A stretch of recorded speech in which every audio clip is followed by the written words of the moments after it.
Welcome back to the Pistol Report. My name is John Francois. I'm the Senior Instructor for Archangel Technologies. And today, we're going to cover our final handgun malfunction. And it's going to be a squib fire. And a squib fire is when you have contaminated powder or a primer that doesn't function well, so that the bullet does not make it through the barrel. And so before we get started, let's do our 4 rules of gun safety. The gun is always loaded. Don't put your finger on the trigger until you're ready to shoot. Know your target and what's beyond it, and don't let the barrel point at anything you're not willing to destroy. Now that we have that, let's move on. So now I'm going to demonstrate the symptoms of a squib fire. So in a semi-automatic, what will occur is you will be firing, and heaven forbid it doesn't happen when you really need it to save your life.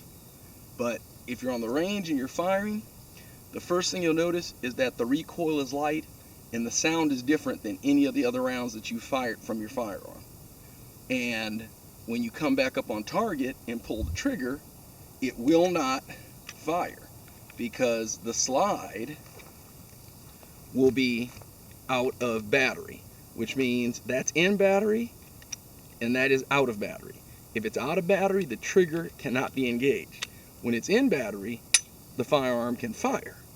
So what you want to do is make sure that if you feel that and you pull the trigger and nothing happens, do not, I repeat, do not push the slide back forward, back into battery and fire the firearm, because now you have a bullet that is partially through the barrel, obstructing the barrel, and that next round that is fired can cause a catastrophic injury to you and significant damage to your firearm.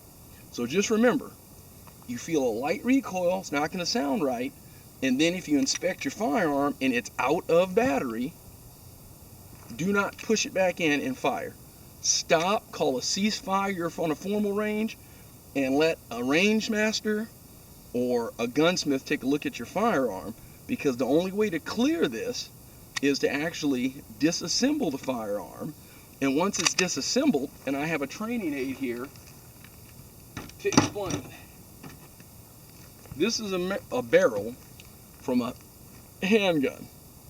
That barrel is already has something obscuring the barrel. And that means if you look down, you can't see through the barrel. That's the first indicator. The second indicator would be if you take a flashlight and inspect. And once you inspect and you see that there's something in the barrel, most likely it's that round, because of that squib fire. It didn't get all the way through the barrel. So as the low pressure round is heading out, it engages the lands and grooves and then stops, because the lands and grooves engage the metal jacket or lead of the bullet, and that's what imparts the spin. So the only way to do that is to disassemble your firearm. So if you're practicing and it happens, call attention to somebody. If you're by yourself, don't shoot. Take your firearm apart and inspect the barrel.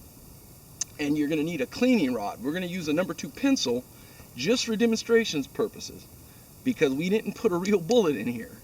This is a ear plug that's shaped like a bullet.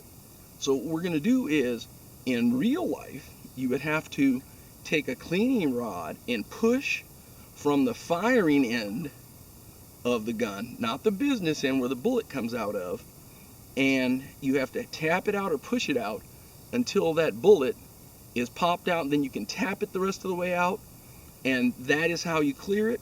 You reassemble your firearm, make sure you do a function check and the safety works, but by all means, please know your firearm and know how it feels. And when you go to the range, try to always use high quality practice ammunition, and for your carry ammunition, always use a good factory ammunition that's meant for self-defense. So if anybody has any questions about this, please put it in the comments below. Until next time, take care.